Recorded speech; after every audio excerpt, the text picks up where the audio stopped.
Hey, this is Dr. Drew, and today I want to talk all about insulin sensitivity and how to fix it. It is a big buzzword in medicine right now. And a lot of people are getting diagnosed with it every single day, and it is the literal tsunami that is hitting the health world, and people need to know how to deal with it. It is going to be one of the leading causes of all kinds of stuff, whether it's cancers, heart disease, strokes. A lot of those inflammatory processes, autoimmune conditions, they're all going to stem back to metabolic function breakdown and insulin sensitivity. So this literally applies to everyone, whether it's treating insulin sensitivity or preventing it in the first place, okay? So one of the big things is lift weights. One of the best ways to get more insulin receptors to the surface of the muscle and help soak up blood sugar so that your pancreas doesn't have to work hard to generate more insulin is just do exercise. Lift weights, add in a little bit of cardio, but remember, weights and resistance training are the entree and cardio is the side dish. This will be one of the most important pieces. That's why it's first in line when it comes to fixing insulin resistance. You must lift weights, you must build muscle, and you must do this at least 3, preferably 4 or more times a week. One of the best cardio pieces to add with the weightlifting is the 10-minute walks after meals. That'll help scavenge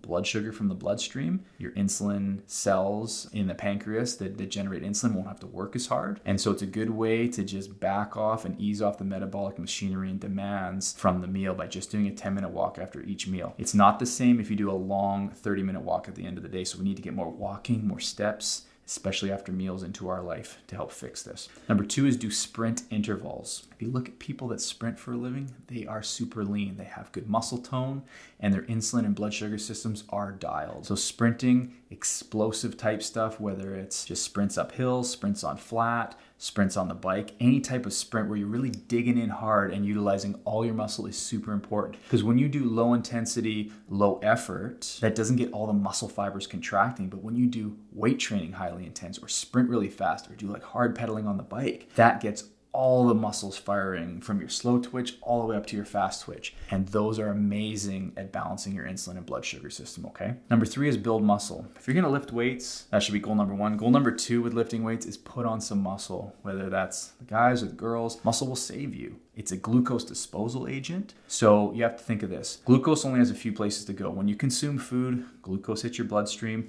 insulin gets released, and then you want your tissues to be sensitive and respond to that insulin. But when there's blood sugar in the bloodstream, it only goes to 1 of 3 places. Number 1, to the liver, stored as glycogen. Number 2, to the muscles, stored as glycogen. So wouldn't it make sense that the more muscle you have, the more you can store? Well, of course it does. Because what happens when the liver and the muscles are full, guess where that sugar goes? It gets turned into fat and stored in your fat cells. That's why insulin can be looked at as a storage hormone, because it gets sent out when calories flood into the system and then it has to get shuffled somewhere. So liver first, muscle second, which is why building lots of muscle gives you a lot of glucose disposal excess. You have more room for it to go, more metabolic flexibility. Number 4, pair leafy greens and berries with higher carb foods. You have to remember that the more higher carb you consume, the more insulin that's going to spill out in your system. So you got to get your carbs under control. You got to look at pairing it with lower glycemic things like greens and berries, and that can reduce the insulin load on your system. But what I tell most people, especially if they have insulin resistance, is like keep it to a starch a day, keep it to 1 fruit a day. So 1 of each. So maybe you're going to have, say it's Monday, you're going to have an apple, and then you're going to have like some rice with lunch, which then you're done both your carbs.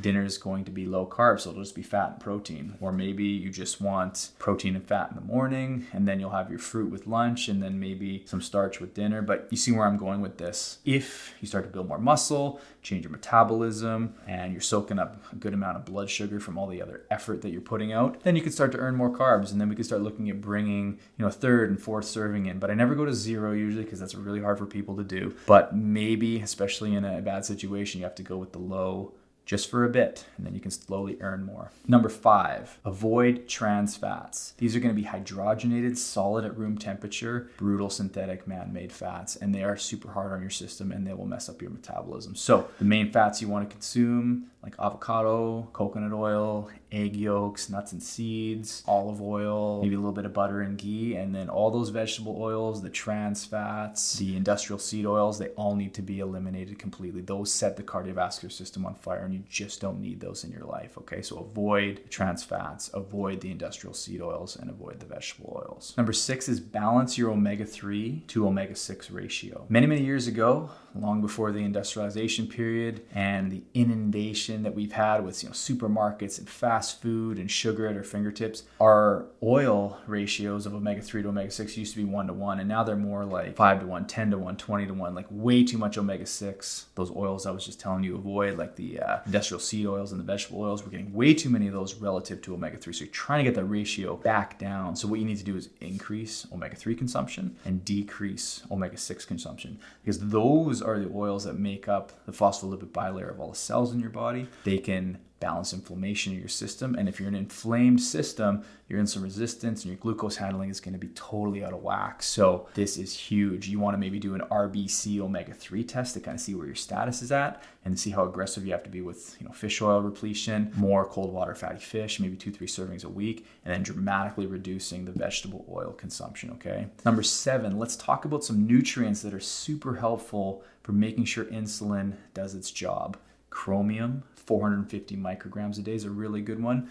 Make sure you get enough magnesium. This is one of the most common ones that people are deficient in, and you need somewhere between 600 and 1,000 milligrams a day, and people are getting nowhere near that. So start around that 400 to 600 range and then work your way up. If it causes diarrhea, say you take a big dose at bedtime and you have diarrhea the next day, well, you probably took too much. Spread it out in 2 different doses, maybe lower it a little bit, but most people's truth will be somewhere between 600 to 1,000 depending on body weight, and obviously for kids that would half that, but for most adults that's usually the sweet spot. The other couple ones I want to mention is berberine is a wonderful plant alkaloid for helping balance metabolism, blood sugar, blood pressure, cholesterol, insulin signaling, glucose handling. Awesome remedy. 500 milligrams 3 times a day is just as good as metformin for balancing blood sugar. So berberine is awesome for insulin resistant cases. 500 milligrams 3 times a day, and it is better to be pulse dosed with breakfast, lunch, and dinner. And then inositol, which is actually just a fancy B vitamin, but inositol is amazing at around 2 grams a day. Again, helps insulin do its job better. Good for hormonal cases where insulin and blood sugar issues are causing female hormone imbalances. Inositol is a wonderful option. Berberine is also a good digestive tonic too. So all this together is going to benefit so many different systems, but those are the nutrients you need to look into if you're dealing with insulin resistance. Number 8, let's talk about carbohydrates, how to prepare, how to store, how to cook. I talk about safe starches a lot because I think they're the least allergenic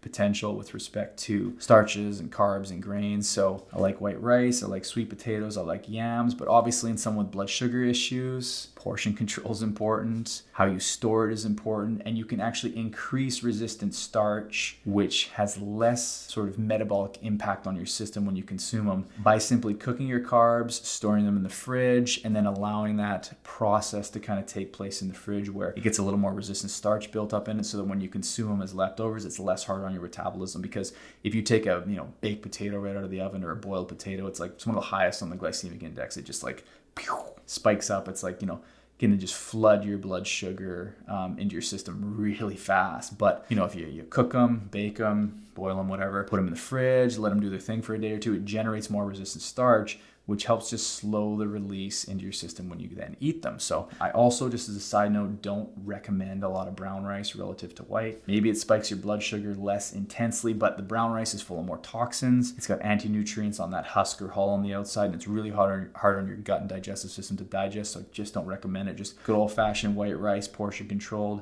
can be one of the safe starches to look into. And then fruits would be your other carbohydrate. You must, in insulin resistant cases, avoid dried fruit and tropical fruit because there's way too much sugar. It absolutely packs too much of a punch. So you want to go for like apples, maybe some citrus. Probably best bet would be berries though, because they have a high amount of fiber, low amount of sugar, and they're more tart, so they're just way easier on your system. So probably apples and berries are your best bets. But remember, it's just a serving of one or the other, not both, if you're dealing with sugar issues and insulin resistance. And then number 9 might seem obvious, but if you're dealing with insulin resistance, you want to minimize calories in beverages. So you should not be drinking your calories, okay? So tons of smoothies, tons of juicing, obviously soda pops, and anything where there's just a lot of calories coming in, especially sugar, you're just shooting yourself in the foot. So don't do that. Should be water, herbal teas, the occasional coffee, which actually can be helpful, the caffeine for blood sugar, type 2 diabetes treatment and prevention. Goes without saying, but primarily water, 1 liter per 50 pounds of body weight each day. Make sure that it has some minerals with it, some electrolytes, etc. If you're dealing with insulin resistance, found this helpful, Please share it with someone that might benefit. If you have questions or comments, please drop them below. And as always, thank you for watching.